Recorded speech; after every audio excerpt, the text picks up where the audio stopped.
It seemed like I heard it, but I knew it was just a thought. The book that needs to be written is Father Mottet's. I had no idea why or how, just that it was important. I admired Father Mottet, but I didn't know him personally. Since he's well known in the Quad Cities, we assumed someone was already writing his story, but when we offered to write it, he agreed without hesitating. I reminded him that we aren't Catholic, and he said, "Well, I can fix that." It was the first time we saw that twinkle in his eye and the mischievous chuckle we came to love. We knew about his role in the unique Davenport civil rights movement, but 50 years had passed, and his impact since then was vast.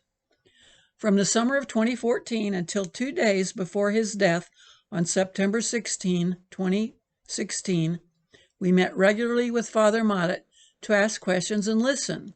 We also interviewed people who worked closely with him and knew him better than we did.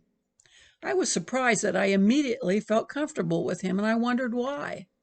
I think it was because he was so unpretentious and non-judgmental that there was nothing to be nervous about.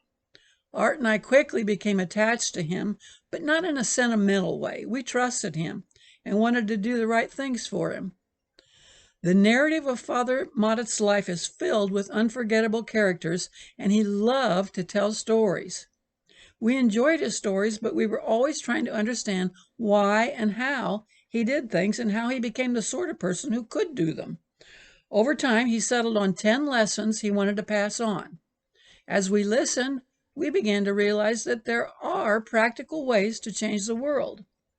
The interviews were back and forth conversations. The book is written in that same style. It's mostly Father Mottet's slightly paraphrased words, but the sections in italics are added to provide clarification and context. It's easy to spot problems and wish for a better world, but Father Mottet acted. In our best moments, we want to do something ourselves, but what? How?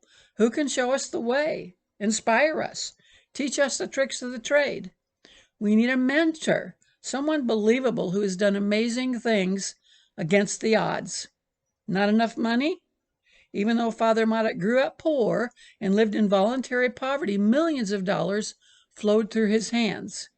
He went from the dairy barn in Ottumwa, Iowa, to the White House and across the nation. We wanted to know not just what he did, but why and how he managed to do them. We searched for clues and patterns.